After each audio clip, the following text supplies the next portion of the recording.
அஸ்ஸலாமு அலைக்கும் வரஹ்மத்துல்லாஹி வபரகாத்துஹு. நீங்கள் இன்னும் எங்கள் சேனலை சப்ஸ்கிரைப் செய்யவில்லை என்றால் இப்போதே சப்ஸ்கிரைப் செய்யுங்கள்.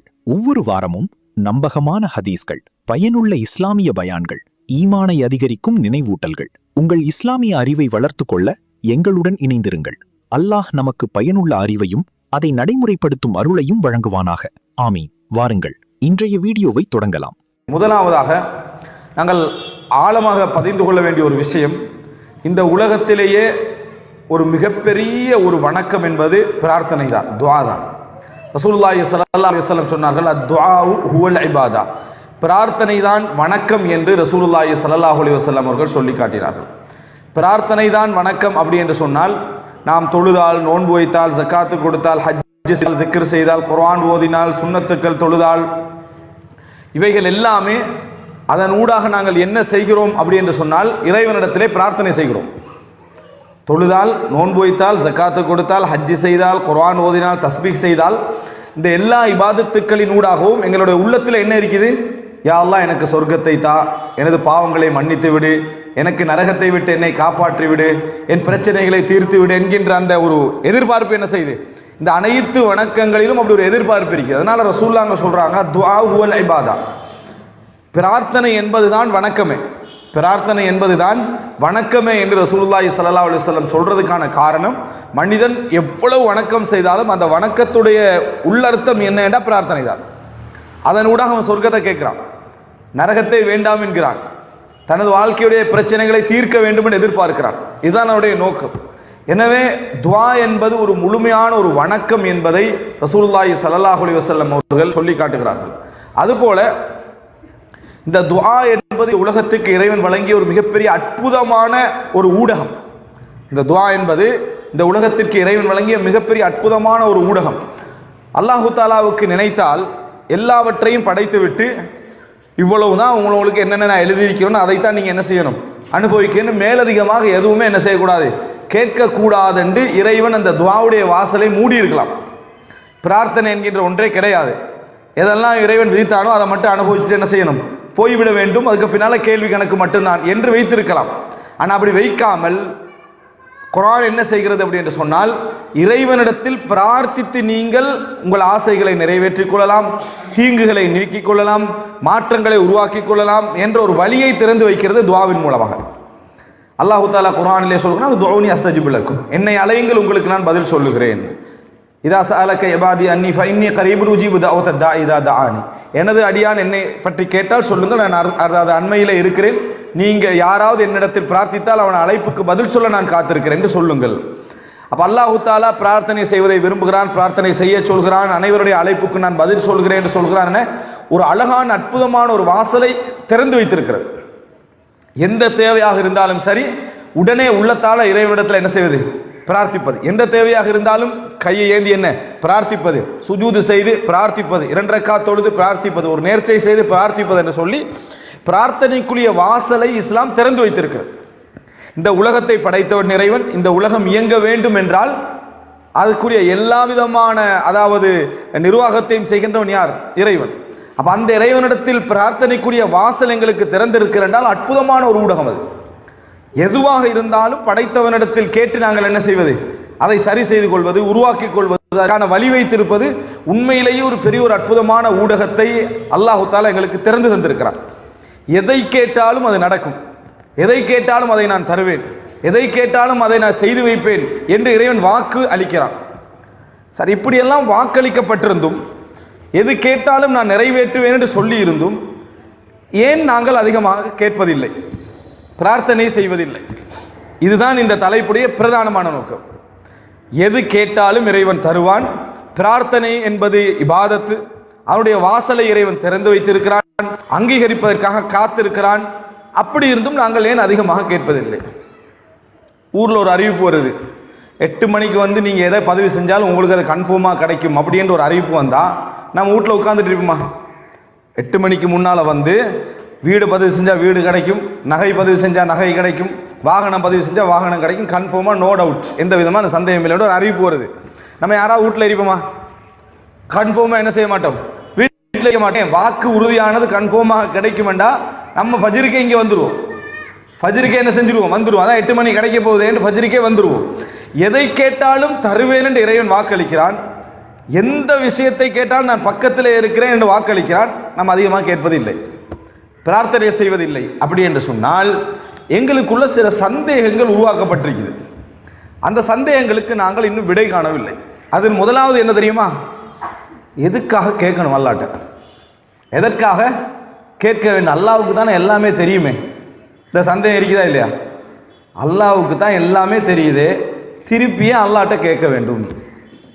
அல்லாஹ்வுக்கு எல்லாம் தெரியுது, என்னை பற்றி எல்லா பிரச்சனையும் தெரியுது, எனது கஷ்டம் அல்லாஹ்வுக்கு தெரியுது, எனது வேதனைகள் அல்லாஹ்வுக்கு தெரியும். திருப்பி எதனால் அல்லாஹ்ட்ட நான் கேட்க வேண்டும்? தெரிஞ்சவன் தரத்தானே போறான், நான் போய் ஏன் டீட்டெயில்ஸாக இறைவன்ட்ட என்ன செய்யணும், சொல்லி கொண்டிருக்க வேண்டும் என்கின்ற சந்தேகம் 100% இடத்துல இருக்குது. அல்லாஹ்ட்ட ஏன் ஃபுல் டீட்டெயில்ஸாக சொல்லணும்? சுருக்கமாக சொல்லிடுறது. யாரெல்லாம் கஷ்டத்தில் இருக்கிறது உனக்கே தெரியும் என்ன கஷ்டம்னு, நீ பார்த்து நீக்கி வைன்னு முடிச்சிடுறது. விளங்கிட்டா? யாரெல்லாம் கஷ்டத்தில் இருக்கிற அது உனக்கே தெரியும் என்ன கஷ்டம் என்று சொல்லி நீயா பார்த்து நீக்கி வைன்னு சொல்லி முடிச்சிடுறேன். ஃபுல் டீட்டெயில்ஸாக சொல்ல வேண்டிய அவசியம் இல்லை. அல்லாஹ்வுக்கு எல்லாமே தெரியுமே, அல்லாஹ்வுக்கு எல்லாமே முழுசாக தெரியும். இதனால நான் ஏன் போய் ஃபுல்லாக அல்லாஹ்ட்ட என்ன செய்யணும் சொல்லிட்டு இருக்கேன்னு சுருக்கமாக முடிச்சிடுறது. ஒரே நிமிஷத்தில் துவா முடிஞ்சுது. குழந்தை இல்லையா, யாரெல்லாம் எப்படியா ஒரு குழந்தைய தந்துரு, மற்ற விஷயம்லாம் உனக்கு தெரியும், நீயா பார்த்து தந்துருன்னு முடிச்சிடுறது. ஏன் ஃபுல் டீட்டெயில்ஸாக சொல்ல வேண்டிய அவசியம் இல்லை. படைச்சவனுக்கு எல்லாமே தெரியும், படைத்தவனுக்கு எல்லாமே தெரியும். அவன் ஹஸ்பண்ட் வந்து ஒரு நஷ்டத்தில் விழுந்துட்டாரு, யாரெல்லாம் நல்ல ஒரு பிஸ்னஸ் செஞ்சுட்டா நஷ்டத்தில் விழுந்துட்டாரு, நீயா பார்த்து ஒரு நல்ல பிஸ்னஸை பார்த்து என்ன செஞ்சிரு தந்துரு முடிச்சிடுறது. ஏன் முழுமையாக டீட்டெயில்ஸாக சொல்ல வேண்டிய அவசியம் இல்லை. அல்லாஹ்வுக்கு எல்லாமே என்ன தெரியும். இந்த உணர்வு நிறைய பேரிடத்துல இருக்கு. இதனால மிச்சம் டீட்டெயில்ஸாலாம் என்ன செய்யறதில்லை, சொல்வதில்லை. அல்லாஹ்வுக்கே நான் விளங்கப்படுத்துற மாதிரி போயிரும் என்று சொல்லி சுருக்கமாக ஒரு வரியில துஆவை முடிச்சிடுறது. இதை வந்து சூஃபிகள் சொல்வார்கள் எப்படின்னு சொன்னால், ஹஸ்பி மின் சுஆலி இல்முஹு பிஹாலி, நான் கேட்க வேண்டிய அவசியமே இல்லை, என்னை பற்றி அவன் அறிந்திருப்பதே பிரார்த்தனை தான், என்னை பற்றி அவன் அறிந்திருப்பதே பிரார்த்தனை தான். இந்த சந்தேகம் ஏன் கேட்க வேண்டும் என்ற சந்தேகம் 190% இடத்துல இருக்குது. நான் எப்படி இருக்கிறேன்றது இறைவனுக்கு தெரியுது, திருப்பியே நான் சொல்லி கொண்டிருக்க வேண்டும் அப்படி என்றது தெரியுது. ஏன் சொல்ல வேண்டும் அப்படின்னு நீங்க தெரியணுமாக இருந்தால் உங்களுடைய வாழ்க்கையிலேயே நிறைய சில உதாரணங்களை நான் காட்டுறேன். ஏன் சொல்ல வேண்டும் அப்படின்றதுக்கான உதாரணம். ஒரு மனிதர் வந்து இப்போ நீங்களே உங்களோட குடும்பத்தில் ஒருவர்கிட்ட வந்து ஒரு வளமையாக ஏதோ ஒரு தேவைக்காக மாதாந்தம் என்னது ஒரு கடனையோ அது இதோ எடுக்கிற ஒரு வளமை இருக்குது, ஒரு தேவைக்கு என்ன மாதாந்தம் எடுக்கிற ஒரு வளமை இருக்குது அப்படின்னு வச்சுக்கோங்க. நீங்கள் அந்த வீட்டுக்கு போகிறீங்க, நீங்கள் எதுக்கு தான் வந்திக்கிறேன்னு சொல்லி வீட்டாருக்கும் தெரியுது. அவங்க டீ ஊற்றி தராங்க, டீயை குடிக்கிறீங்க, உட்காந்து பேசிக்கிட்டிருக்கிறீங்க, மிச்ச நேரமாக எதிர்பார்க்குறீங்க, வளமையாக வர்றது வர வேண்டியிருக்கு இன்னும் வரலையே அப்படின்னு எதிர்பார்க்குறீங்க. கொஞ்ச நேரத்துக்கு பின்னால் உணர்த்துறதுக்காக என்ன நான் போயிட்டு வரவான்னு கேட்குறீங்க, போயிட்டு வாங்கன்னு சொல்கிறாங்க. உங்களுக்கு எப்படி கோபம் வரும்? நான் ஏன் வந்திக்கிறேன்னு தெரியுது, எதுக்காக வேண்டி வந்திக்கிறேன்னு தெரியுது, ஒரு வார்த்தை உணர்ந்து அதை தரவான்னு கேட்குறானா அப்படின்ற ஒரு கோபம் உங்களுக்கு வரும். அவன் போனவரும் அவன் என்ன சொல்லுவான் தெரியுமா, இவங்களுக்கு தேவையும் தான் கேட்கவும் மாட்டாங்களாம், தேவையும் தான் கேட்கவும் மாட்டாங்களாம்னு ஒரு வார்த்தை அவன் சொல்லுவான். வாயை திறந்து கேட்டால் நான் கொடுக்காமலாம் ஐக்கிய போறேன்னு ஒரு வார்த்தை சொல்லுவான். அப்போ என்ன தெரியுதுன்னு சொன்னால் உங்களோட கஷ்டம் அவனுக்கு தெரியுது. அவனுக்கு என்ன நினைக்கிறான்னு சொன்னால் இவங்க வாய் திறந்து கேட்டால் என்னன்னு நினைக்கிறான். இது சாதாரணமாக அற்பமாக இருக்கக்கூடிய மனிதனுக்கு வரக்கூடிய ஃபீலிங். கேட்டா என்ன, வாயை திறந்து சொன்னா என்ன அப்படின்னு வருது. ஆனால் தெரியுது அவனுக்கு.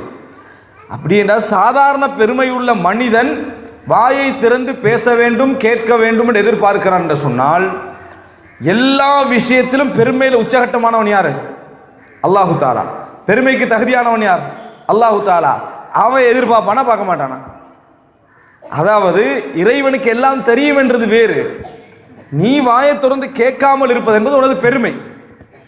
நான் வாயை திறந்த இறைவனிடத்தில் டீட்டெயில்ஸா ஒரு விஷயத்தை சொல்லி கேட்கிறேன் என்றால் அது தெரியப்படுத்துவதற்கல்ல, நீ இல்லாம எனக்கு வழி இல்லை என்றதை காட்டுறதுக்கு, நான் உன்னிட்ட தான் கேட்கணும் என்று காட்டுறதுக்கு. நான் வாயை திறந்து கேட்டால் என்ன நடக்கும் அப்படி என்று சொன்னால் நான் அடிமை என்பது நிரூபணமாகிரும், நான் தேவை உள்ளவன் என்பது நிரூபணமாகிரும், எனக்கு உன்னை தவிர வேற வழி இல்லை என்பது என்ன செஞ்சிடும், நிரூபணமாகிரும். வாயை திறந்து கேட்காம உனக்கு தான் தெரியுமே நீயா தான் சொல்ல மாதிரி போனோம் என்று சொன்னால் அது பெருமையுடைய அடையாளம், அது பெருமையுடைய அடையாளம் என்பதை புரிந்து கொள்ளணும். அப்ப கேட்பது எதுக்கு தெரியுமா? தெரியப்படுத்துறதுக்கெல்லாம் இல்லை, எனக்கு உன்னை தவிர வேற வழி இல்லை என்று சொல்றதுக்கு, நான் உனது அடிமை என்று சொல்றதுக்கு. உன்னட்ட கேட்டுத்தான் நான் வாழ வேண்டும் என்பதை காட்டுவதற்குத்தான் கேட்பது, தெரியப்படுத்துவதற்கு அல்ல. தெரிஞ்சிருந்த மனிதனே அந்த நிலைமையில இருக்கிறான்னு சொன்னால் எல்லா விதமான பெருமைக்குரிய இறைவன் என்ன எதிர்பார்ப்பான்னு சொன்னால் கேட்கறத எதிர்பார்ப்பான். இப்போ முதலாவது உங்கள் மனதுக்கு பதில் சொல்லிக் கொடுக்க வேண்டும். நாங்கள் பிரார்த்தனை செய்வது என்பது தெரியப்படுத்துவதற்கு அல்ல. நாங்கள் பிரார்த்தனை செய்வது தெரியப்படுத்துவதற்கு அல்ல. எதற்காக? எதற்காக? நாங்கள் அடிமை. அடிமை என்று சொன்னால் வாயை திறந்து கேட்டால் தான் என்ன, அது அடிமை என்கின்ற உணர்வு என்ன செய்யும், வரும். இப்போ இந்த இயல்பாக ஒவ்வொரு வீட்டுக்கு போகக்கூடிய பிச்சைக்காரனுக்கும் அவன் என்னத்துக்கு பிச்சை எடுக்க போறான்னு அவனுக்கு தான் வந்திக்கிறான்னு எல்லாருக்கும் தெரியும். ஆனால் ஒவ்வொரு வீட்டில் அவன் என்ன செய்வான், இப்படித்தான் ஒரு ஆள் வந்திக்கிறேன், நான் கஷ்டப்படுறேன், பிச்சை போடுங்கன்னு சொல்லி ஒவ்வொரு வீட்லேயும் சொல்லுவான். அவனோட கோலத்தை பார்த்தாலே அவனுக்கு கொடுக்கலாம். ஆனால் ஒவ்வொரு வீட்லையும் அவன் வாயை திறந்து சொல்றான். சொல்லுகிற நேரத்தில் ஒரு இரக்கமும் ஒரு கருணை நம்முடைய உள்ளத்தில் என்ன செய்கிறது, ஏற்படுகிறது, தெரிஞ்சாலும் கூட. எனவே தெரியப்படுத்துதல் என்பதற்காக இறைவனிடத்தில் நாங்கள் பிரார்த்திக்கவில்லை. நாங்கள் அடிமை, உன்னை தவிர எங்களுக்கு வேறு வழி இல்லை என்பதற்காக நாங்கள் பிரார்த்திக்கிறோம் என்பதை ஆரம்பமாக புரிந்து கொள்ள வேண்டும். இதுக்கு பதில் கிடைத்து விட்டால் அடுத்த ஒரு கேள்வி வரும். உள்ள கேள்விகள் எல்லாம் நான் சொல்றேன், ஏன் எங்களது பிரார்த்தனைகள் நிறைய வருதில்லைன்னு. ஓகே, திருப்பி திருப்பி ஏன் கேட்கணும்? ஒரு தடவை எல்லாம் வாயை தொடர்ந்து இறைவன்ட்ட சொல்லிட்டாச்சு, அல்லா இப்படித்தான் நான் ஒரு சிரமத்தில் இருக்கிறேன், இந்த மாதிரி கஷ்டத்தில் இருக்கிறேன், இந்த வேதனைகள்லாம் நீயே அறிஞ்சவன், இந்த லைஃப்ல அப்படி எல்லாம் ஃபுல் டீட்டெயில்ஸாக ஒரு முறை சொல்லி அல்லாட்ட பிரார்த்திச்சிட்டீங்க. திருப்பி திருப்பி ஏன் கேட்க வேண்டும் அப்படின்ற ஒரு கேள்வி என்ன செய்கிறது, உள்ளத்தில் இருக்குது. ஒரு முறை கேட்டோம், 2 முறை, 3 முறை, 4 முறை, 5 முறை, 6 முறை, ஏன் திருப்பி திருப்பி கேட்க வேண்டும் அப்படி என்கின்ற ஒரு கேள்வி இருக்குது. திருப்பி திருப்பி ஏன் கேட்க வேண்டும் தெரியுமா? ஒரு முறை விளங்கப்படுத்தி கேட்டால் அது அடிமைத்துவம் என்பதற்கான ஆதாரம், உண்மை. ஆனால் பூரணமாக நீங்கள் அடிமை என்பதற்கான ஆதாரம் அல்லது. அதுலேயும் ஒரு சின்ன சொட்டு ஒரு பெருமை இருக்கும். திருப்பி திருப்பி கேட்டால் என்ன அர்த்தம் தெரியுமா? அதுக்கு பிராக்டிக்கலாக உதாரணம் சொல்வதாக இருந்தால், இந்த குடும்ப வாழ்க்கையை அழகா உதாரணம் சொல்லலாம். கணவன்மார்கிட்ட ஒரு விஷயத்தை பெண்கள் நீங்க கேட்குறீங்க, கேட்ட உடனே எடுத்து தர வரலாறு பெரும்பாலும் குறைவு. ஒரு விஷயத்தை நீங்க கேட்ட உடனேயே அடுத்த செகண்ட் கொண்டு வந்து வைக்கிற வரலாறு பெரும்பாலும் என்னது, குறைவு. அப்படி ஒரு வாழ்க்கை கிடைச்சிருந்தா அது அற்புதம் தான். கேட்ட உடனே இந்த ஆட்டை இப்போதான் கேட்டால் இருந்தால் வச்சுக்கிறாரு அப்படின்ற லெவலில் என்ன ஒரு வேண்டுகோளை நிறைவேற்றக்கூடிய அமைப்பில் இருந்தால் அது பெரிய அற்புதம் தான். பெரும்பாலும் ஒரு ஃப்ரெண்டு கால் பண்ணி கேட்குறாரு ஹஸ்பண்ட் மார்ட்ட யார்ட்டையாவது, எனக்கு ஒரு 10,000 பணம் தேவைன்னு சொன்னால் அவனை 10 முறை ஃபோன் பண்ண விட மாட்டான். முதலாம் முறையிலே இருக்குதா இல்லையான்னு என்ன செஞ்சிருவான், சொல்லிடுவான். இந்த இருக்குது வந்தால் எடுத்துக்கலாம்னு ஒரே வார்த்தையில் சொல்லிடுவான். நீங்கள் ஒரு உடுப்பு வாங்கி கேட்குறீங்க, ஒரு ட்ரெஸ் ஒன்று என்ன செய்றீங்க வாங்கி கேட்குறீங்க, உடனே பதில் வந்துருமா? பதில் வராது. இன்ஷா அல்லாஹ் வாங்கி தரேன்னு ஒரு சைடு போகும். இன்னும் 2ஆம் நாள் நீங்கள் மறுபடியும் சொல்லுவீங்க, நான் வாங்கி தரேன்னு சொன்னா இல்லையா அப்படின்னு 2ஆம் முறை என்ன செய்யும், அது போகும். 3ஆவது முறை, 4ஆவது முறை, 5 முறை, 6ஆவது முறை போகிற நேரத்தில் தான் கொஞ்சம் அழுத்தம் திருத்தமாக சொல்கிற நேரத்தில் ஒன்று வந்து சேரும். பிள்ளைகள் வந்து எதாவது கேட்குறது தந்தைகிட்ட, உடனே வாங்கி கொடுக்குற பழக்கம் வந்து நிறைய தந்தை மாற்றம் இல்லை, தாய் மாற்றம் இல்லை. அதுவும் திருப்பி திருப்பி ஒரு 10 முறை 20 முறை சொன்னால்தான் இவ்வளவு முறை கேட்குறான் அப்படின்னு சொல்கிற உணர்வில் நம்ம என்ன செய்ய கொண்டு வந்து கொடுப்போம். இதே விஷயத்தை ஃப்ரெண்டு கேட்டோடனே அடுத்த செகண்ட் என்ன செஞ்சிடறான், நீங்களும் தான் செஞ்சிருவீங்க. என்ன வித்தியாசம்? அதுக்கான காரணம் அப்படின்னு சொன்னால், இவன் ஒரு முறையோட போயிடுவான். யாரு? ஃப்ரெண்டுக்கிறானே, நீங்க ஒன்றுக்கு ஆன்சர் பண்ணலேண்டா அதோட அவன் போயிடுவான். கிடைக்காது, கிடைக்குமே என்ன செஞ்சிருவான், போயிடுவான். இந்த மனைவியும் பிள்ளைங்க இருக்காங்களே போக மாட்டாங்க. எனக்கு இவனை தவிர வேற வழி இல்லைன்னு என்ன திருப்பி திருப்பி அவரிடத்திலேயே கேட்டுக்கிட்டே தான் இருப்பாங்க. இத்தனை முறை சொல்லிட்டோம், கொஞ்சமாவது காது கேட்குறீங்களான்னு 9ஆவது முறை மறுபடியும் கேட்போம், 10ஆவது முறை மறுபடியும் என்ன செய்வோம், கேட்போம். அதன் மூலம் கணவனுடைய உள்ளத்தில் என்ன இருக்கேண்டா, வேற யார்கிட்ட போயிடலாம், நம்மகிட்ட தான் கேட்கணும், என்னட்டு தான் என்ன செய்யணும், கேட்கணும். ஒரு முறை இவற்றை கேட்டு பார்க்குறது சரி வரலாட்டி இன்னொரு ஆள்கிட்ட போய் கேட்போம், யாரும் கேட்கறது இல்லையே, யாரும் என்ன செய்யறதில்லை, கேட்கறது இல்லை. உன்னை தவிர எனக்கு வேறு கதி இல்லை அப்படி என்ற அமைப்பில் தான் மனைவியுடைய அந்த வேண்டுகோள் இருந்து கொண்டே இருக்கும். இப்போ திருப்பி திருப்பி கேட்பதும் வெயிட் பண்ண வைக்கின்ற உணர்வுக்கும் பின்னால என்ன இருக்கின்றா, என்ன தவிர உனக்கு வேற வழி என்ன இல்லை என்கின்ற உணர்வு இருக்கிறது. நீங்க இறைவனிடத்தில் திருப்பி திருப்பி கேட்பதன் அர்த்தம் என்ன தெரியுமா? லா மல்ஜா வலா மன்ஜா மின்க இல்லா இலைக். ஒதுங்குவதாக இருந்தாலும், பாதுகாவலுக்காக நான் ஒதுங்குவதாக இருந்தாலும், உன்னிடமிருந்து உன்னை தவிர வேறு வழி இல்லை. அல்லாஹ்வுக்கு நம்ம சொல்றோமே, லா மல்ஜா வலா மன்ஜா மின்க இல்லா இலைக். ஒதுங்கிறதும் தப்பும் இடமும் உன் பக்கம் தான். இறைவன் தண்டிப்பான்னு நம்ம ஒதுங்கி ஓடணும்னா யார பக்கம் ஓடணும்? இறைவன் பக்கம் தான் என்ன செய்யணும், ஓடணும். இறைவனை பிடித்து விடுவான்னு பயந்து ஓடுறதா இருந்தால் யார் பக்கம் ஓடணும்? இறைவன் பக்கம் தான் ஓட வேண்டும். அதுக்கு தான் அந்த வார்த்தையை நம்ம தூங்குற நேரத்தில் சொல்றோம். லா மல்ஜா வலா மன்ஜா மின்க இல்லா இலைக், ஒதுங்குவதும் தப்புவதும் உன்னிடமிருந்து உன் பக்கம் தான் என்ற வார்த்தையை சொல்றோம். அதனால தான் ஒரு முறை துவா கேட்கிறோம், விரிவா பதில் கிடைக்கல, பேசாம விட்டுட்டு போயிட்டோம்னா அர்த்தம் என்ன தெரியுமா? எனக்கு வேற ஆளுக்கு நான் பார்த்துக்கிறேன், நீ தந்தா தான் என்ற மாதிரியான ஸ்டைல் தான் அதில் இருக்கும். 2ஆம் முறை கேட்கிறோம், 3ஆவது முறை கேட்கிறோம், 4வது 5ஆம் முறை கேட்டுட்டு 6ஆம் முறை சொல்றேன், யா அல்லாஹ் எனக்கு உன்னை தவிர வேறு வழி இல்லை, தந்தாலும் நீதான், தராது விட்டாலும் நீதான் எனக்கு, எனவே நீ தந்துதான் ஆகணும், நீ கைவிட்டால் எனக்கு இந்த உலகத்தில் வேற யாரும் எனக்கு என்ன இல்லை என்று சொல்வதுதான் திருப்பி திருப்பி பிரார்த்திப்பதனுடைய அர்த்தம். ஒரு முறையோடு நம்ம போகல, 2ஆம் முறை நான் கேட்கிறேன், 3ஆவது முறையும் கேட்கிறேன், 4ஆவது முறையும் கேட்கிறேன், தராது விட்டால் எனக்கு வேறு வழியே இல்லை உன்னை தவிர அப்படின்னு சொல்லி இந்த விளக்கத்தை கேட்டுட்டு ஒரு அறிஞர் சொன்ன இந்த விளக்கத்தை கேட்டு ஒருத்தர் பேர் துவா கேட்கிறார். திருப்பி திருப்பி திருப்பி துவா கேட்டுட்டு வந்து, நீங்க சொன்னீங்க பொறுமையாக திருப்பி திருப்பி கேளுங்கண்டி, நானும் கேட்டு பார்த்தேன் அப்பையும் கிடைக்கலேன்டார். உங்களோட விளக்கத்தை கேட்டுட்டு நானும் போய் பொறுமையா திருப்பி திருப்பி திருப்பி கேட்டு பார்த்தேன் அப்பையும் கிடைக்கலையே அப்படின்னு சொன்னார். அப்ப அந்த அறிஞர் சொன்னார், நான் கேட்டது தரணும் என்பதற்காக, நீ கேட்டது டெஸ்ட்டுக்காக. இறைவன் எது கேட்ட நீ? அவர் சொன்னாரு, அதனால கொஞ்சம் டெஸ்ட் பண்ணி பார்ப்போம் தாரானா இல்லையான்னு என்று நீ கேட்டதுனால தான் உனக்கு என்ன செய்யலாது கிடைக்கல. என்றைக்கும் இறைவன்கிட்ட போய் டெஸ்டிங் மனநிலையோட எதையும் என்ன செய்யக்கூடாது, சோதனை மனநிலையோட கேட்கக்கூடாது. இறைவன் உன்னை தவிர எனக்கு வேறு கதியில்லை என்கின்ற உணர்வோடு தான் நீங்க என்ன செய்யணும், என்றைக்கும் திருப்பி திருப்பி கேட்க வேண்டும், பல முறை கேட்க வேண்டும். எதனால் கேட்க வேண்டும் அப்படி என்று சொன்னால், நீங்க அடிமை, உங்களுக்கு இறைவனை தவிர வேறு வழி இல்லை என்பதை நிரூபிக்கின்ற அமைப்பில் என்ன செய்யணும், திருப்பி திருப்பி அதை கேட்க வேண்டும் என்பதை மறந்துவிடக் கூடாது. இது 2வது சந்தேகம். 3வது ஒரு சந்தேகம் வந்து, நிறைய பேர் வந்து இறைவனிடத்துல துவா கேட்கறது ஹெல்ப் கேட்கிற மாதிரி. எப்படி? மக்கள்கிட்ட ஹெல்ப் கேட்கிற மாதிரி தான் துவா கேட்கறது.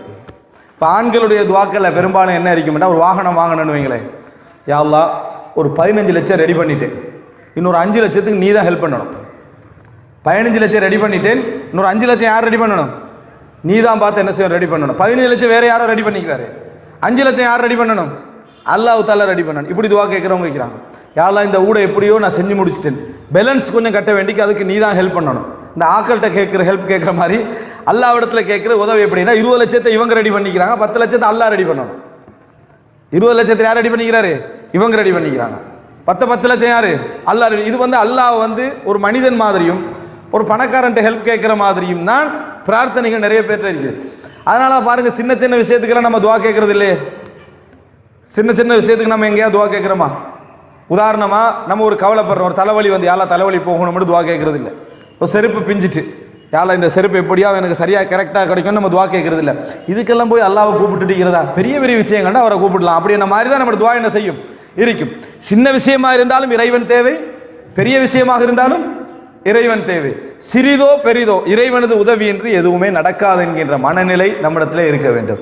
எங்களுடைய பிரார்த்தனையுடைய முறை எப்படி இருக்குன்னு சொன்னா, எங்களோட வருமானத்தை பார்த்து, எங்களோட செலவுகளை பார்த்து இறைவனுக்கு ஹெல்ப் பண்ற மாதிரி துவா கேட்கிறது. இறைவனுக்கு என்ன ஹெல்ப் பண்ற மாதிரி துவா கேட்கிறது. சிலருடைய துவாக்கள்ல இருக்குது, சொர்க்கம் போகாட்டியும் பரவாயில்லையா அல்லாஹ் நரகத்துக்கு அனுப்பிடாத. சொர்க்கம் போகாட்டியும் பரவாயில்ல, என்ன நரகத்துக்கு அனுப்பிடாது. இது என்ன துவா இது? சொர்க்கம் போகாட்டியும் பரவாயில்ல, நரகத்துக்கு பண்ணா என்ன? அல்லாவுக்கு சொர்க்கத்தில் வந்து என்ன ஒரு பெரிய கிரௌட் இருக்கிற மாதிரியும், இவரை அனுப்பிக்கிறதுக்கு வழி இல்லாத மாதிரியும், இந்த மாதிரியான சில பிரார்த்தனைகள் இருக்குது. இதெல்லாம் நாங்கள் பிரார்த்தனைகளை சரியாக புரியவில்லைன்றதுக்கான ஆதாரம். சின்ன சின்ன விஷயத்துக்கு கேட்பதில்லை, கொஞ்சம் பணத்தை ரெடி பண்ணி எல்லாம் செஞ்சு 5 லட்சம் உம்ராவுக்கு போற ரெடி பண்ணுவாங்க, உம்ரா ஹஜ்ஜிக்கு போறதுக்கு ஒரு 3 லட்சம் ரெடி பண்ணிருப்பாங்க. எல்லாம் 3 எப்படியா அரேஞ்ச் பண்ணிட்டேன், நீ தான் 2க்கு மற்ற வழி செய்யணும். 3 இவர் அரேஞ்ச் பண்ணிக்கிறார், மற்ற 2 யாரு? அல்லாஹ் அரேஞ்ச் பண்ணி கொடுக்கணும். இந்த மாதிரியான துவாக்கள் என்ன விளங்குதுன்னா, நாங்கள் துவா அல்லாஹ்ட்ட கேட்கறது எப்படி என்று சொன்னா, இந்த சாதாரண மனிதர்கள்ட்ட ஒரு ஹெல்ப் பண்ணி கேட்கிற மாதிரி என்ன செய்யறது, கேட்கறது. இந்த மாதிரி நம்ம என்றைக்கும் துவா கேட்கவே கூடாது. அல்லாஹ்விடத்துல துவா கேட்டால் சிறிதோ பெரிதோ அல்லாஹ்வுடைய துணையின்றி நடக்காது என்கின்ற எண்ணத்துல துவா கேட்க வேண்டும். சிறியதோ பெரியதோ அல்லாஹ் நாடாமல் எங்களுக்கு நடக்காது என்கின்ற எண்ணத்துல துவா கேட்கணுமே தவிர, அரவாசை நீங்க ரெடி பண்றதும் மற்ற அரவாசை அல்லாஹ் ரெடி பண்ணி தரணும் என்ற மாதிரியான இந்த முறையில் உள்ள துவாக்கள் எல்லாவற்றையும் தவிர்த்திடணும். சின்ன விஷயமா இருந்தாலும் யா அல்லாஹ் எனக்கு உதவி செய். ஒரு சின்ன விஷயமாக இருந்தாலும் யா அல்லாஹ் எனக்கு உதவி செய் அப்படின்னு நம்ம இப்போ அதுக்கு நல்ல உதாரணம் சொல்றதா இருந்தால் வருமானத்துக்கு ஏற்ற மாதிரி தான் துவா கேட்கறதுக்கு உதாரணம். நாங்கள் வந்து வீடு கேட்டிருப்போம், வாகனம் கேட்டிருப்போம், எல்லாம் கேட்டிருப்போம். விமானம் கேட்ட யாராவது இதில் இருக்கிறீங்களா? யாரெல்லாம் எங்களோட குடும்பத்துக்கு ஒரு ஃப்ளைட் கிடைக்கணும் துவா கேட்ட யாராவது இருக்கிறீங்களா? இதில் யாருமே இல்லை. அந்த அளவுக்கு நமக்கு வருமானம் இல்லை. அந்த அளவுக்கு என்ன நம்மகிட்ட வருமானம் இல்லை. இப்போ வருமானத்துக்கு ஏற்ப தான் துவாவே நம்ம வச்சுப்போம். எங்களோட துவாவை எப்படி வச்சிருப்போம்? இன்கமுக்கு ஏற்ப தான் துவாவும் இருக்கும். அப்படின்னா இது என்ன செய்யறோம்? அல்லாவுக்கே உதவி செய்கிற மாதிரி. அல்ல ஒரு மாதிரியா இன்கம் ரெடியாக இருந்தாக்கி நீ தான் ஹெல்ப் பண்ணணும் என்ன, இந்த மாதிரி தான் நம்ம துவா கேட்கிறோம். சுலைமான் சாதுரு துவா எப்படி? ரப்பி ஹப்லி முல்கன் லா யம்பகி லி அஹதி மின் பஅதி, எனக்கு பின்னால எவருக்கும் கிடைக்காத ஒரு ஆட்சியை எனக்கு தான். எனக்கு பின்னால எவருக்கும் கிடைக்காத ஒரு ஆட்சியை எனக்கு தாண்டி யார் கேட்டாரு? சுலைமான் அலைஹிஸ்ஸலாம் கேட்டாரு. அல்லாஹ் தஆலா கொடுத்தான். சுலைமான் அலைஹிஸ்ஸலாம் ரெடி பண்ணி துவா கேட்டிருந்தா இந்த மாதிரி கேட்கலாமா?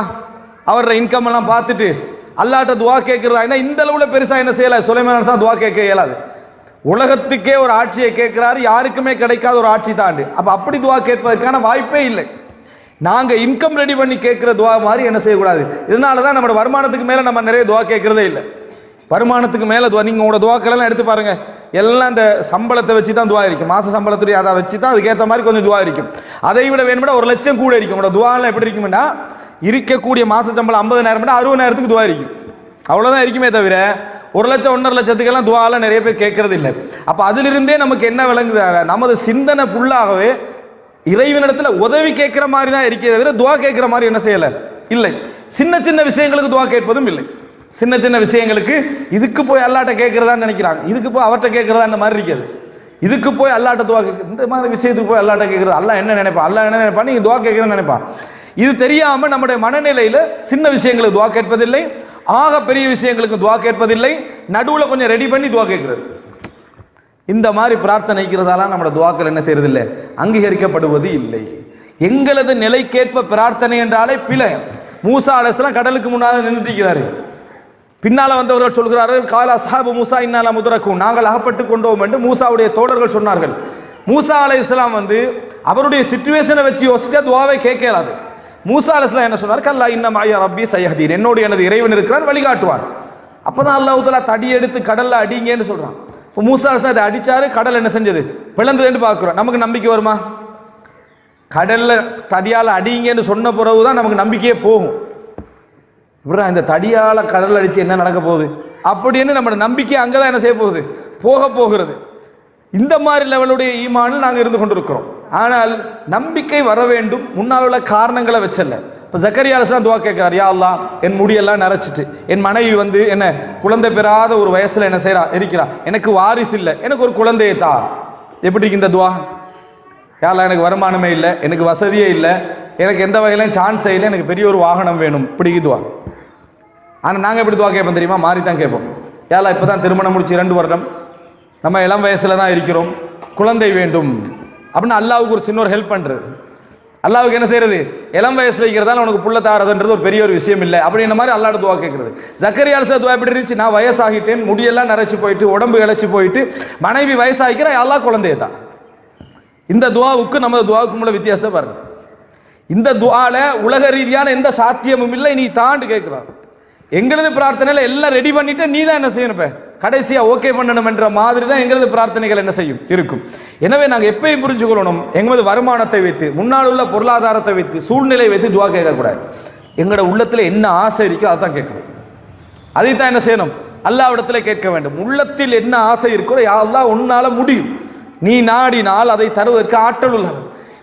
உலகத்தில் எனக்கு முன்னால் உள்ள அந்த சடரீதியான அந்த அமைப்புகள், சேமிப்புகள், இதை வச்சு பிரார்த்தனை என்ன செய்யக்கூடாது? கேட்கக்கூடாது. அல்லாஹ்விடத்துல கேட்கிற துவா உள்ளத்திலிருந்து, ஆழத்திலிருந்து வர வேண்டும். சின்ன விஷயமாக இருந்தாலும் அல்லாஹ் நாடாமல் என்ன செய்யாது? நடக்காது. நிறைய நினைக்கிறோம் அல்லாஹ்வுடைய நாட்டை எவ்வளவு பலமானதுக்கு. 2 ஷாப்பிங் சென்டர் இருக்கும், பெரிய ட்ரெஸ் பாயிண்ட்டுகள். இது வந்து அவர் விளம்பரம் பண்ணி, அது பண்ணி, இது பண்ணி, லைட்டிங் போட்டு பெரிய ஒரு ஷாப்பிங் சென்டர் அடிச்சிருப்பாரு. அதுக்கு பக்கத்தில் போட்டிக்கு இன்னொருத்தர் அடிச்சிருப்பாரு. இதுக்கும் 1 கோடி, இதுக்கும் 1 கோடி செலவாயிருக்கும். ஆனால் ஒரு செகண்ட் தான் துவாண்டதுக்கு ஆதாரம் என்னன்னா, ஒருத்தர் வந்து 1 லட்சம் ஷாப்பிங் பண்றதுக்காக அந்த கடைக்கு வருவார். 2 கடை பக்கத்தில் இருக்கும். ஒரு கடையில காலை வச்சு இப்படி பார்த்துட்டு திடீர்னு மனசுக்குள்ள ஒரு யோசனை வரும், ஃபர்ஸ்ட்டுக்கு அந்த கடைக்கு போகணுன்னு இறங்கி மாறி என்ன செஞ்சிருவார், போயிட்டு இப்போ 1 லட்சம் எங்கே போகுது, இந்த கடையில் இந்த 1 லட்சம் எங்கே போகுது, அடுத்த கடைக்கு போகுது. இது ஒரு செகண்ட்ல நடக்குது. இது ஒரு செகண்ட்ல நடக்கு. இந்த செகண்டுடைய நாற்றத்துக்கு மனமாற்றத்துக்கு யார் காரணம்? அல்லாஹ்ட கையில தான் இருக்குது. ஒரு சின்ன மனமாற்றம் தான் 1,00,000 அப்படியே அந்த பக்கத்துக்கு டிரான்ஸ்ஃபர் பண்ணிடும், அல்லது 1,00,000 இந்த பக்கத்துக்கு டிரான்ஸ்ஃபர் பண்ணிடும். இந்த மனமாற்றத்துல தான் அல்லாஹ்வுடைய அம்சமே இருக்குது. எல்லா விஷயங்களையும் நாங்க நினைச்சிடக்கூடாது எங்களது ஆற்றல், எங்களது சூழல், எங்களது வசதிகளை வைத்துத்தான் இறைவன் எங்களுக்கு தாரான்னு சொல்லி. எங்களோட பிரார்த்தனைக்கு ஒரு பலம் இருக்கிறது. எங்களது பொருளாதாரம், எங்களது இருப்புக்களை வச்சு நம்ம அல்லாஹ்ட்ட என்ன செய்யக்கூடாது? துஆ கேட்க கூடாது. அடுத்தது என்ன அப்படி என்று சொன்னால், துஆ கேட்கிற நேரத்தை எங்களிடத்துல ஒரு விதமான ஒரு எண்ணம் இருக்குது. என்னன்னு சொன்னால், ஓவரா கேட்டா அல்லாஹ் பேராசை பிடிச்சேன்னு நினைச்சிருவானோ அப்படின்னு. நிறைய கேட்டா நம்ம பேராசை பிடிச்சவே நினைச்சிருவானோ அப்படின்னு சொல்லி கேட்கிற. யாரெல்லாம் எனக்கு நான் பெருசா ஒன்றும் கேட்கல, எனக்கு சாதாரணமாக ஒரு வீடும் ஒரு வாகனம் இருந்தால் போதும். அப்போ அல்லாஹ் நம்மளை பற்றி தவறாக நினைக்கக்கூடாது. பாருங்க, பேராசை நினைச்சிடக்கூடாது, பேராசை பிடிச்சவன் அப்படி நினைக்கக்கூடாதுன்றதுக்காக வேண்டி இந்த மனுஷன்ட்ட கேட்குற மாதிரியே அல்லாட்டையும் கேட்குறது. மனுஷன்ட்ட கேட்குற மாதிரியே அல்லாட்டையும் கேட்குற. எப்படி? எல்லாம் எனக்கு பெருசா ஆசையெல்லாம் ஒன்றும் இல்லை. உனக்கு பெருசா ஆசைக்கிறேன்னு அல்லாஹ்வுக்கு தெரியும். உனக்கு என்ன, உனட்ட உள்ள ஆசை சாதாரணமானதுலேன்னு யாருக்கு தெரியும்? அல்லாஹ்வுக்கு தெரியும். அந்த அல்லாட்டையும் எப்படி சொல்றதுன்னு சொன்னா, எனக்கு பெருசாலாம் என்ன செய்யலை, ஆசை இல்லை, சாதாரணமான ஒரு வீடு ஒரு வாகனம், இவ்வளவுதான் என் வாழ்க்கையில உயர்கட்ட லட்சியம் அப்படி என்ன மாதிரி அல்லாஹ்விடத்துல சொல்வது. யார் அல்லாஹ்விடத்துல பேராசைப்படவில்லையோ, அல்லாஹ்விடத்துல யார் பேராசைப்படவில்லையோ அவர் இறைவனை விளங்கவில்லைன்னு அர்த்தம். அப்ப நபிமார்கள் எல்லாம் பேராசைப்பட்ட மாதிரியே இருக்கும். நபிமார்கள் கேட்ட துவாலாம் பார்த்தீங்கன்னா பெரிய லெவலான துவா தான் என்ன செஞ்சாங்க, கேட்டாங்க. அல்லாஹ்விடத்தை பேராசைப்படணும். யார்கிட்ட பேராசைப்படக்கூடாதுன்னா, இந்த மாதிரி ஊர்ல உள்ளவங்கள்ட்ட, பணக்காரர்கள்ட்ட, அவங்கள்ட்ட பேராசைப்படக்கூடாது.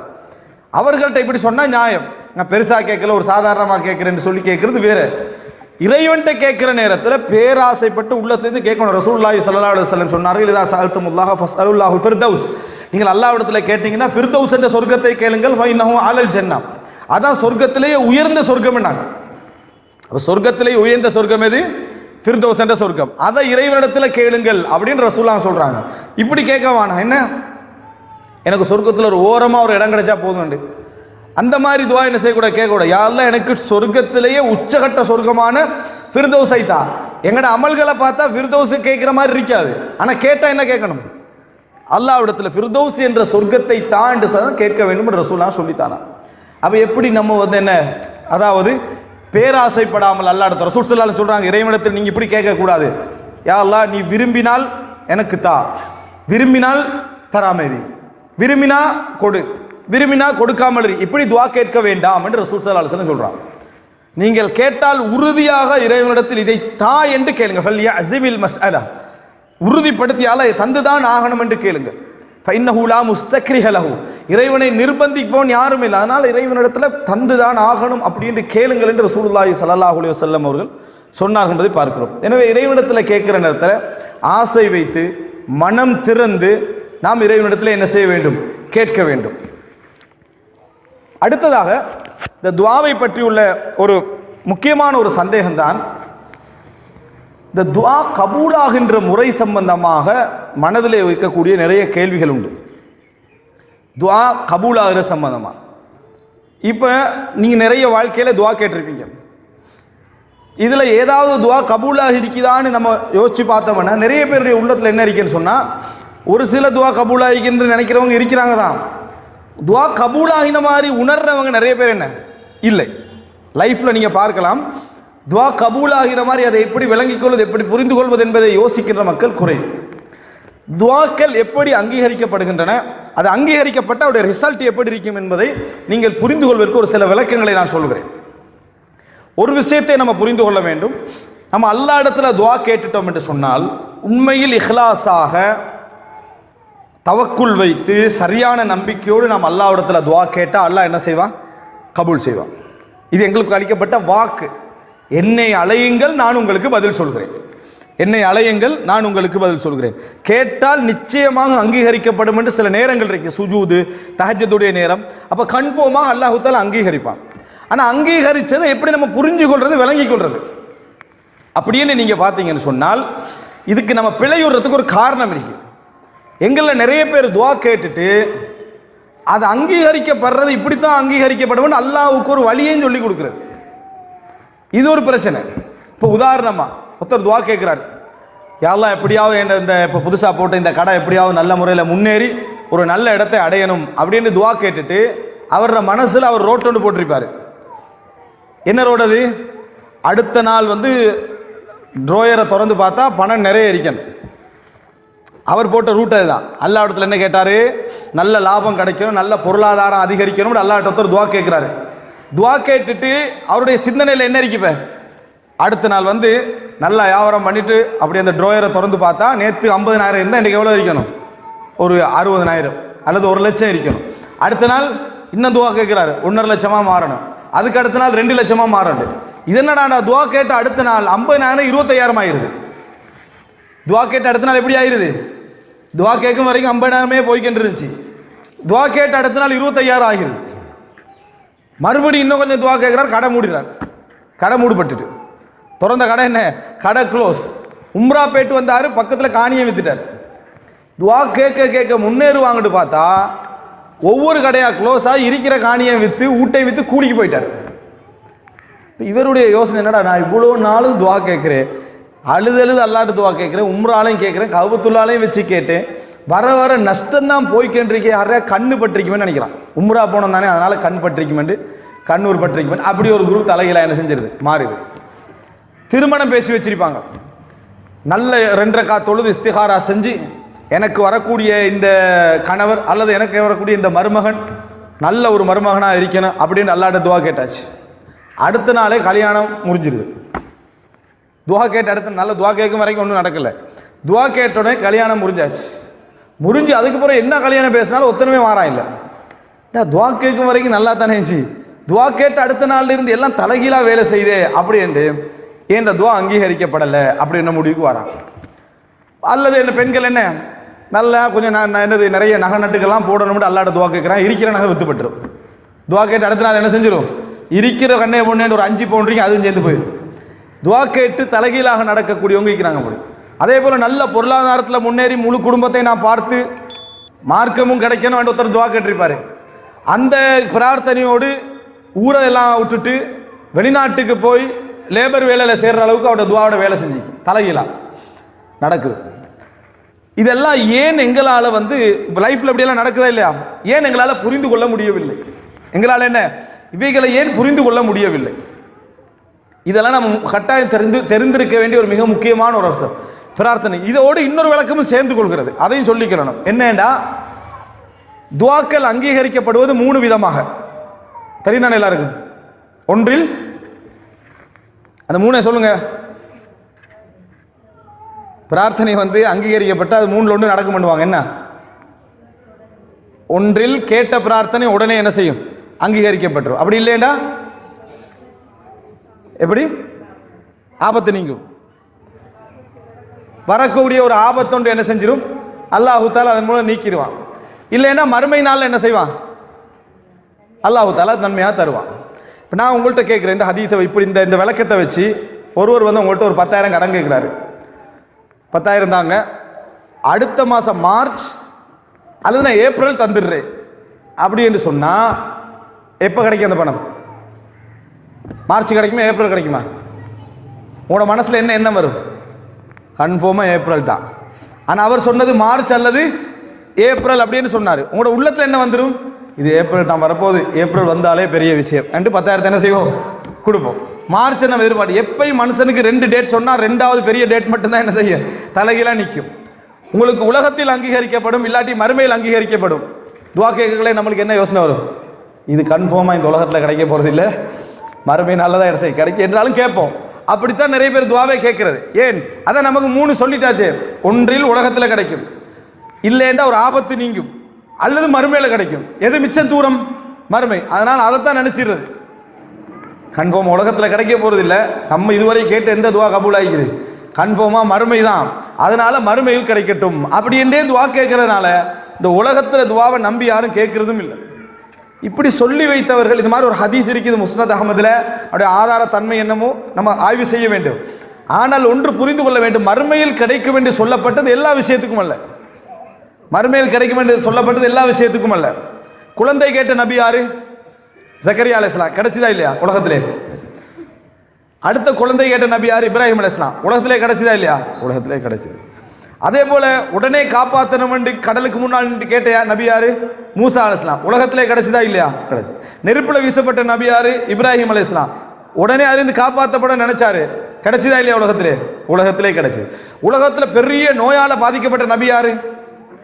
அய்யூப் அலைஹிஸ்ஸலாம். குணமாகணும் அல்லாஹ்ட்ட துஆ கேட்டாரு, குணமாயிச்சா இல்ல? இந்த உலகத்திலே குணமாய்.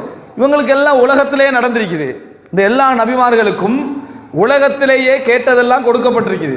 ஈமானில் அதிகமான அவர்களுக்கு இந்த உலகத்தில் கேட்டதெல்லாம் கொடுக்கப்பட்டால், ஈமானில் பலகீனமானவங்களுக்கு உலகத்தில் கேட்டதெல்லாம் அல்லாஹ் என்ன செய்வான்? நிச்சயமா தருவான். ஒருத்தருக்கு கடன் கொடுக்க வேண்டிய அவர் அல்லாஹ்ட்ட துஆ கேட்கிறார், அல்லாஹ் என்ன கடன் எல்லாம் அடைச்ச பின்னால தான் நான் என்ன செய்யணும்? மௌத்தாகணும் துஆ கேட்கிறாரு. அல்லாஹ் மறுமையில இதை எப்படி நிறைவேற்றுவான்? மௌத்தாயிட்டான், கடனோட மௌத்தாயிட்டாரு. மறுமையில சொர்க்கம் போகலாமா? அவருக்கு கடன் இருந்தா சொர்க்கம் போகலாமா? சொர்க்கம் போகலாது. இப்ப மறுமையில எப்படி அதை நிறைவேற்றுறது? அப்படின்னா என்ன புரிஞ்சுக்கணும்னு சொன்னா, உலகத்தில் எல்லா விஷயங்களையும் மறுமையில தான் நிறைவேற்றுவான்னு எங்கேயும் வரல. உங்களுக்கு இந்த உலகத்திலேயே நிறைவேற்றப்பட வேண்டியவைகளாக இருந்தால் நிச்சயமா அல்லாஹ் தஆலா இந்த உலகத்திலே நிறைவேற்றிடுவான். அவைகளை நிச்சயமா அல்லாஹ் தஆலா இந்த உலகத்திலேயே நிறைவேற்றி விடுவான். எது நம்ம பெருசா கேட்கிறோமோ, மேலதிகமாக கேட்கிறோமோ, அதை அல்லாஹ் தஆலா மறுமையில் தரலாம், அல்லது இந்த உலகத்தில் ஆபத்தை நீக்கலாம். மேலதிகமாக கேட்கிறேன்னா என்ன? ஒரு வீட்டில் வாழ்ந்துட்டு இருக்கிறோம், யாரெல்லாம் ஒரு மாளிகை தான் கேட்கலாம். இந்த பிரார்த்தனை அல்லாஹ் என்ன செய்வோம்? உங்களுக்கு அங்கீகரிக்கலாம். எனவே நாங்கள் மேலதிகமாக இறைவனிடத்தில் கேட்கக்கூடிய உலக ரீதியான விஷயங்களை தான் அல்லாஹு தஆலா மறுமையில் உங்களுக்கு தரலாம். இந்த உலகத்தில் என்ன அவைகள் அங்கீகரிக்கப்படாமல் மறுமையில் என்ன செய்யலாம்? தரலாம் என்று சொல்றது. அன்றாடம் உள்ள கடனை கேட்கிறோம், அன்றாடம் உள்ள கஷ்டங்களை நீக்க சொல்லி கேட்கிறோம், வறுமையை நீக்க சொல்லி கேட்கிறோம், ஒரு வீடு கேட்கிறோம், ஒரு வாகனம் கேட்கிறோம், அன்றாட தேவைகளை கேட்கிறோம் என்று சொன்னால் இவைகளெல்லாம் மறுமையில தான் தருவான்னு எங்கே என்ன செய்யல சொல்லலை. நான் இவ்வளவு சொன்ன நபிமார்களுக்கு அல்லாஹ் தஆலா உடனுக்குடன் உலகத்திலே என்ன செஞ்சான்? கொடுத்தான். ஃபலவுலா அன்னஹு கான மினல் முஸப்பிஹீன லபிஸ ஃபீ பத்னிஹி இலா யௌமி யுபஅஸூன். யூனுஸ் அலைஹிஸ்ஸலாம் மீனுடைய வயிற்றில் அகப்பட்டார். அவர் தஸ்பீஹ் செய்து கொண்டிருந்ததனால் அவரை நாம் காப்பாற்றினோம், இல்லை என்றால் மறுமை வரைக்கும் அவர் உட்கார்ந்திருப்பான்னு அல்லாஹ் தஆலா சொல்றான். இப்போ யூனுஸ் அலைஹிஸ்ஸலாத்துக்கு மறுமையில தான் கிடைக்கும் என்றால் மீன்ல வயிற்றில் அவர் என்ன செஞ்சிருக்கணும்? மௌத்தாக இருக்கணும். எதில் மௌத்தாக இருக்கணும்? மீன்ல வயிற்றிலேயே என்ன செஞ்சிருக்கணும்? அவர் மௌத்தாக இருக்க வேண்டும்.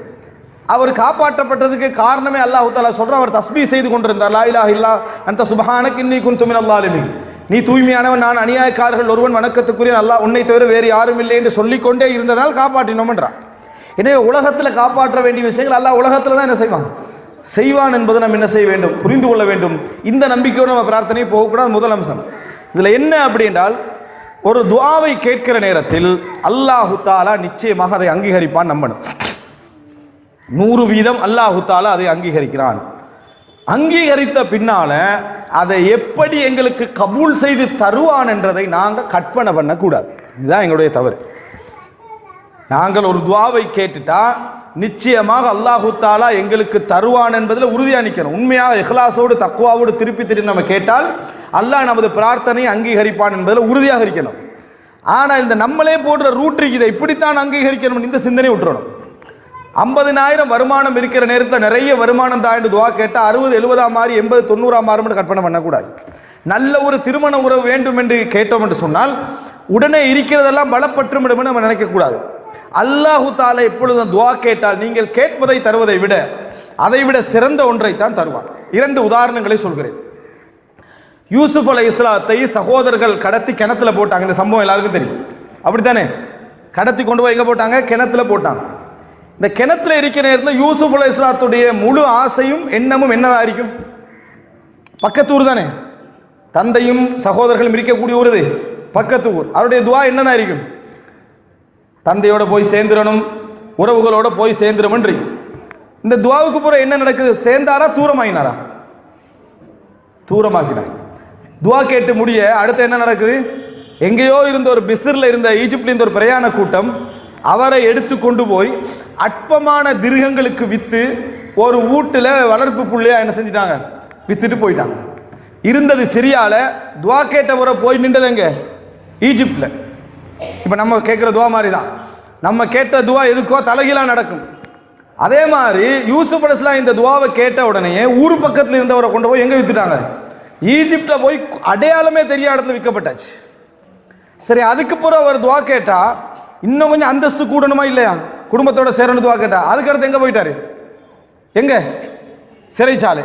கால ரப்பி சிஜ்னு அஹப்பு இலைஹி மிம்மா யதுஊனனி இலைஹி.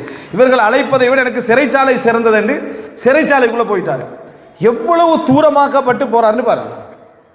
துவா கேட்க கேட்க ரிசல்ட் எல்லாம் தலைகீழா வந்து கொண்டே இருக்குது. சேரணும் என்று துவா கேட்டா பிரிஞ்சு போறாரு. மறுபடி சேரணும் துவா கேட்டா ஜெயிலுக்கே என்ன செஞ்சாச்சு, போயிட்டாச்சு. இப்போ எங்களே மாதிரி இருந்தா சிந்தனை, என்னடா நானும் துவா கேட்கிறேன் ஊரை விட்டும் பிரிஞ்சு இன்னொரு ஆள்கிட்ட விட்டுக்கும் போய் கடைசியில் ஜெயில் வரைக்கும் என்ன செஞ்சிட்டோம், போயிட்டோம்டா, என்ன துவா அங்கீகரிக்கப்படலை, என்ன நடக்குது அப்படின்னு நம்ம நினைச்சிருப்போம். ஆனால் ஒரு நபி என்பதனால அவர் அதை நினைக்கல. அல்லாஹ் நிச்சயமா எனக்கு துவாவை அங்கீகரித்து கொண்டுதான் இருக்கிறான்னு அவர் நம்புறார். சிறைச்சாலை வரைக்கும் போயிட்டார். இப்போ அல்லாஹு தாலா அல்லாஹ் எப்படி அதை கனெக்ட் பண்றான், எப்படி கபூல் செய்யறான்ன்றதை நம்ம புரிஞ்சுக்கொள்ளணும்.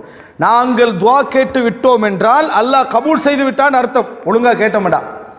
அதுக்கு அடுத்தது இந்த உலகத்தில் ஒருவருடைய துவாவுக்காக அல்லாஹு தாலா அமைக்கக்கூடிய அந்த நெட்வொர்க் இருக்குது, அதை நம்மளால புரிஞ்சு கொள்ளவே முடியாது.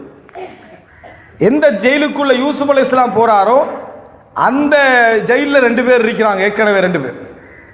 அந்த 2 பேர் விடுதலை ஆகுறாங்க. அந்த 2 பேர் விடுதலை ஆகிற நேரத்தில் கனவுக்கு அவங்க 2 பேர் கனவு காண்றாங்க. அந்த கனவுக்கு விளக்கத்தை யூசுப் அலைஹிஸ்ஸலாம் சொல்றாரு. அந்த கனவுடைய விளக்கத்தை எடுத்துட்டு அவங்க போறாங்க. அதே மாதிரி அவங்களோட லைஃப்ல நடக்குது. அதே மாதிரி அவங்களோட லைஃப்ல நடக்குது. இப்போ இந்த நேரத்தில் மன்னர் கனவு காண்றார். மன்னர் இத்தனைக்கும் காஃபிர். மன்னர் கனவு காண்றார். கனவு கண்ட மன்னர் விளக்கம் கேட்கிறார். மன்னர் காண்ற கனவுக்கும் யூசுப் அலைஹிஸ்ஸலாத்துடைய விடுதலைக்கு ஏதாவது சம்பந்தம் இருக்குதா? மன்னர் காண்ற கனவுக்கும் யூசுப் அலைஹிஸ்ஸலாத்துடைய விடுதலைக்கு எந்த சம்பந்தமும் இல்லை எங்களது பார்வையில். அதை சம்பந்தப்படுத்த தெரிஞ்சவன் யாரு? அல்லாஹ் ரப்புல் ஆலமீன். உதாரணமா யூசுப் அலைஹிஸ்ஸலாம் கிணத்துல இருக்கிற டைம்ல ஈஜிப்ட் மன்னர் இப்படி ஒரு கனவு கண்டிக்கிறார் அப்படின்னா ஏதாவது பிரயோசனம், அது ஏதாவது சம்பந்தம் இருக்குதா? எந்த சம்பந்தமும் இல்லை. அந்த சம்பந்தத்தை தெரிந்தவன் யார்? அல்லாஹு தாலா. இறைவனுக்கு அதை எப்படி சம்பந்தப்படுத்த வேண்டும் என்று தெரியும். எனவே துஆ தான் நாம் கேட்க வேண்டும். அதற்குரிய வரைபடத்தை வரைவதும் அந்த விடுதலை எங்களுக்கு தருவதும் அல்லாஹ் ரப்புல் ஆலமீன். யூசுப் அலைஹிஸ்ஸலாம் அந்த அந்த மன்னர் கனவு கண்டு, நான் வந்து விளக்கம் தெரிஞ்ச ஒரு ஆள் இருக்குது அப்படின்னு அந்த ஏற்கனவே கனவு கண்டாங்களே 2 பேர், அவங்க அந்த சபையில் இருந்து அவர் சிறைச்சாலையில் இருக்கிறார் என்ற செய்தியையும் மன்னர்கிட்ட தெரிவிக்கிறாங்க. அப்போதான் மன்னருக்கு தெரியும் இப்படி ஒருத்தர் சிறைச்சாலையில் இருக்கிறார். ஏன்னா யூசுப் அலைஹிஸ்ஸலாம் இருந்தது பொருளாதார அமைச்சருடைய வீட்டில், மன்னருக்கு தெரியாது. அப்போ அவரை விடுதலை செஞ்சு கொண்டு வாங்க விளக்கம் கேட்கறதுக்கு என்று சொல்லி வாராங்க ஒருத்தர். அந்த நேரத்தில் கூட யூசுப் அலைஹிஸ்ஸலாம் அல்லாஹ் என்னோட துஆ கபூல் செஞ்சுட்டான்னு வெளியே ஓடலை. முதலா யூசுப் அலைஹிஸ்ஸலாம் கேட்கிறாரு, அதாவது அந்த கைகளை வெட்டி கொண்டார்களே பெண்மணிகள், அந்த தீர்ப்பு என்ன? அதனுடைய யார் இதுல குற்றவாளி? விபச்சாரம் செய்தது யாரு? இதுல யார் குற்றவாளி? அப்ப அதை சொல்லுங்க, அப்பதான் நான் வெளியே என்ன செய்வேன், வருவேன் என்று யூசுப் அலைஹிஸ்ஸலாம் நிக்க மன்னர் வந்து கேஸை எடுக்கிறார், வழக்கு. மன்னர் இப்ப என்ன செய்யறாரு, எடுக்கிறாரு. இப்ப பாருங்க எல்லாம் ரிவர்ஸ்ல போகுது. ஃபர்ஸ்ட் குற்றச்சாட்டு, ஃபர்ஸ்ட் என்ன, சிறைச்சாலைக்கு வந்த குற்றச்சாட்டு விசாரிக்கப்படுது. அல்லாஹ் அந்த ஒவ்வொன்றா கொண்டு போறான் ஆரம்ப காலம் வரைக்கும். அந்த யூசுப் அலைஹிஸ்ஸலாத்துடைய தந்தை வரைக்கும் அந்த சப்ஜெக்ட் அப்படி ரிவர்ஸ்ல போகும். அந்த கதை கொண்டு வந்து என்ன நடந்தது விசாரிக்கப்பட்ட நேரத்தில் அந்த பெண் ஒத்துக்கொள்றான், நான் தான் என்ன செஞ்சேன், அந்த தவறு செய்தேன், யூசுப் அலைஹிஸ்ஸலாம் தூய்மையானவர் அப்படின்னு நிரூபிக்கப்படுது. அதுக்கு பின்னால யூசுப் அலைஹிஸ்ஸலாம் அந்த மன்னருடைய கனவுக்கு விளக்கம் சொல்றார். அந்த கனவுக்கும் சிரியாவுக்கும் சம்பந்தம் இருக்குது. எந்த சம்பந்தம்? தந்தையும் தாயும் சகோதரர்களும் ஈஜிப்டுக்கு வந்து சேர்ற சம்பந்தம் அந்த மனிதன் அந்த மன்னர் கண்ட கனவுல என்ன செய்து இருக்குது. அவ கனவுக்கு விளக்கம் சொல்லிட்டு யூசுப் அலைஹிஸ்ஸலாம் ஐடியா சொல்றாரு, சேமிச்சு வச்சுக்கோங்க, சூளைந்த எல்லா மக்களும் வந்து என்ன செய்வாங்க, பொருளாதாரத்தை கேட்டு வருவார்கள், தானியங்களை கேட்டு வருவார் ஐடியா சொல்றார். சொல்லிட்டு எனக்கு இந்த பொறுப்பை தாங்கன்னு கேட்டார். பொருளாதார பொறுப்பை எனக்கு தாங்க. அந்த பொறுப்பு எந்த பொறுப்பு? இவர் எந்த வீட்டில் இருந்தாரோ அந்த குற்றச்சாட்டுக்கு உள்ளாகினாரோ அந்த பொறுப்பு, அந்த பொறுப்பை தனக்கு தாங்கன்றார்.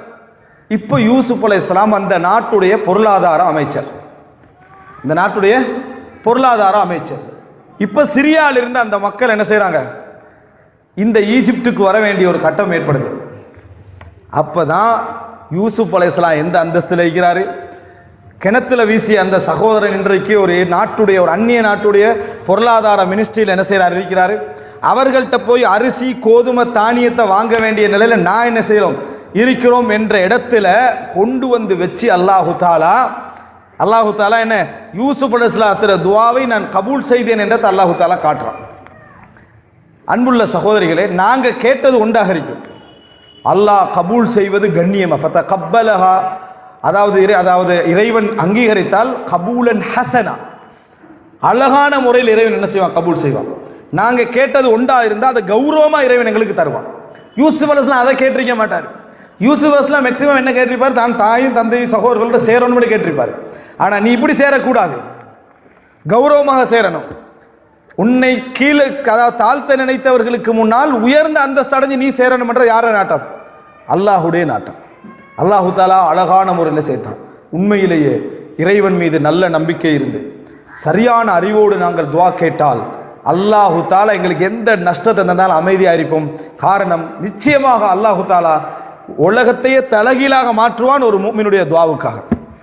ஒரு முஃமினுடைய துவாவுக்காக இந்த உலகத்தையே தலகீழாக அல்லாஹ் என்ன செய்வான்? மாற்றுவான். இந்த உலகம் அந்த முஃமினுடைய ஈமானோடு ஒப்பிட்டால் ஒரு ஈயுடைய இறகுக்கும் அல்லாஹு தாலாட்ட என்ன பெருமதி கிடையாது.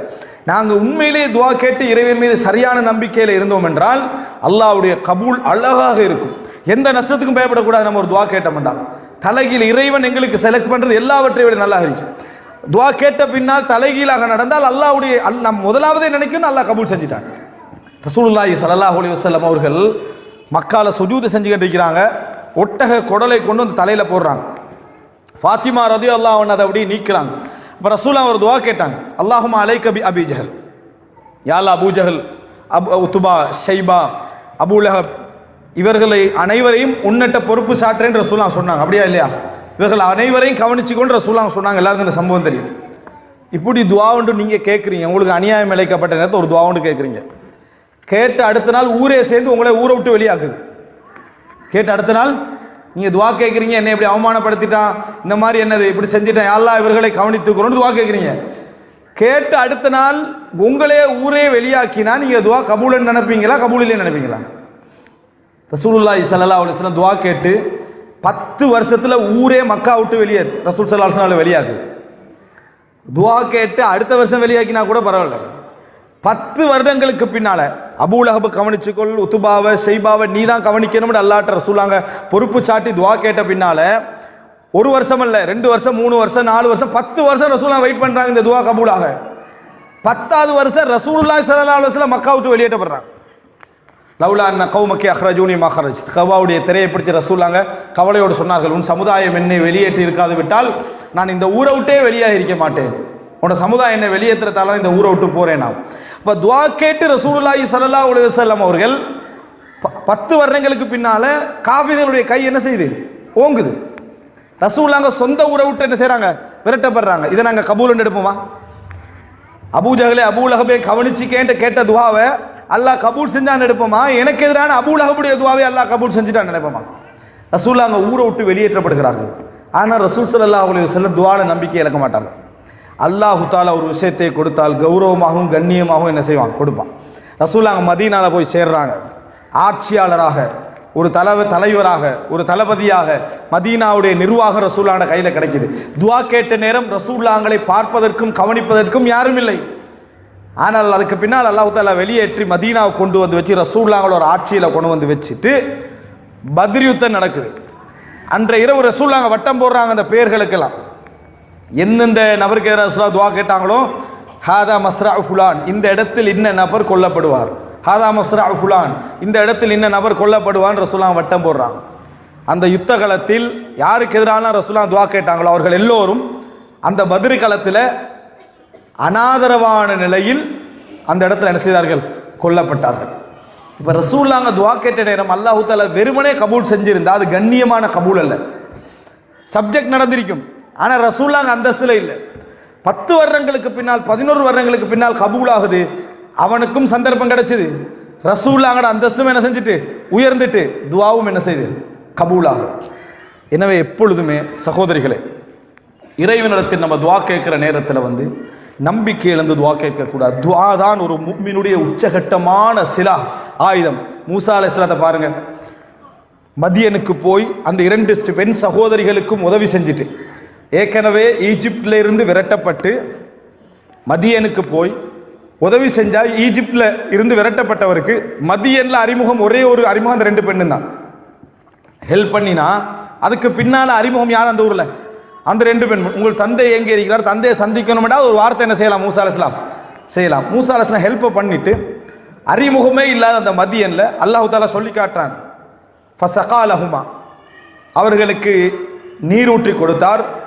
சும்ம தவல்லா இலத்தில், நிழலின் பக்கம் ஒதுங்கினார். பின்னர் இறைவனிடத்திலே சொன்னார், ரப்பிலிமா அன்ஸல்த இலைய மின் கைரின் ஃபகீர், யா அல்லாஹ், இந்த நேரத்தில் நீ எந்த நலவை எனக்கு இறக்கி தந்தாலும் நான் அதன் பக்கம் ஃபகீராக இருக்கிறேன், தேவையுடையவனாக இருக்கிறேன். நீ எந்த நலவை இப்பொழுது நீ இறக்கினாலும் அதன் பக்கம் நான் தேவையுடையவனாக இருக்கிறேன். ஒரு நிழலின் பக்கம் ஒதுங்கி அல்லாஹ்ட்ட சொல்லிட்டு உட்கார்ந்துட்டார். இதுதான் மூசா அலைஹிஸ்ஸலாம் செய்தது. அடுத்தது அந்த சூழல் அதுக்கு சார்பாக கொண்டு வந்து வச்சது யாரு? அல்லாஹ் ரப்புல் ஆலமீன். அந்த பெண்ணுடைய உள்ளத்துல போட்டு தந்தையோடு பேச வைத்து பாதுகாப்பான இடத்துல கொண்டு போய் சேர்த்து அங்கேயே திருமணம் முடிக்க வச்சு திருப்பி மூசா அலைஹிஸ்ஸலாத்தை கௌரவப்படுத்தி ஈஜிப்டில் கொண்டு வந்து சேர்த்த யாரு? அல்லாஹ் ரப்புல் ஆலமீன். எனவே எப்பொழுதும் நாம் புரிந்து கொள்ள வேண்டும், எமக்கு கிடைப்பதெல்லாம் துஆவுடைய கபூலால கிடைப்பதாக இருந்தால் எங்களிடத்தில் ஆழ்ந்த ஆழமான ஒரு ஈமானிய நம்பிக்கை இருக்க வேண்டும். அல்லாஹுடைய பிரார்த்தனை இந்த உலகத்தில் அற்புதமான வேலைகளை செய்யும். உண்மையிலேயே ஈமானிய உணர்வு நிறைந்த உள்ளத்தோடு நாங்கள் இருந்தால், நாங்கள் செய்கின்ற சுஜூதில் ஈமானியம் இருந்தால், நாங்கள் ஏந்துகின்ற கைகளில் ஈமானியம் இருந்தால், இந்த உலகத்தில் எங்களை அசைப்பதற்கு யாரும் கிடையாது. அப்படிப்பட்ட ஒரு ஆயுதம் தான் துஆ. ஆனால் நம்பிக்கை இல்லை, கேட்பதில் எங்களுக்கு விளக்கம் இல்லை, கேட்பதில் எங்களுக்கு புரிதல் இல்லை. இதனால் எந்த துஆக்களிலும் எங்களுக்கு என்ன ஒரு விசுவாசமற்ற நம்பிக்கையற்ற ஒரு விளைவே என்ன செய்கிறது, ஏற்படுகிறது. நல்ல முறையில் துஆக்களை புரிந்து சிறந்த முறையில் அவைகளை உள்வாங்கி, நிறைய துஆக்கள் ஹதீஸ்களில் வந்த துஆக்கள் உண்டு, அவைகளை தேடி மனனமிட்டு துஆக்கள் நாம் சொன்ன இந்த விளக்கங்களோடு இறைவனிடத்திலே பிரார்த்திக்கின்ற மக்களாகவும் அல்லாஹ்வுடைய கபூலை அல்லாஹு தஆலா நாடிய வகையில் எங்களிடத்திலே கொண்டு வந்து என்ன செய்வான், சேர்ப்பான் என்ற உணர்வோடு உள்ளவர்களாகவும் அல்லாஹ் ரப்புல் ஆலமீன் எம் அனைவரையும் ஆக்கியரல் புரிவானாக. ஹாதா மா இந்தி வல் இல்மு இந்தல்லாஹ் வ அகூலு கௌலி ஹாதா வ அஸ்தக்ஃபிருல்லாஹ் லி வ லக்கும்.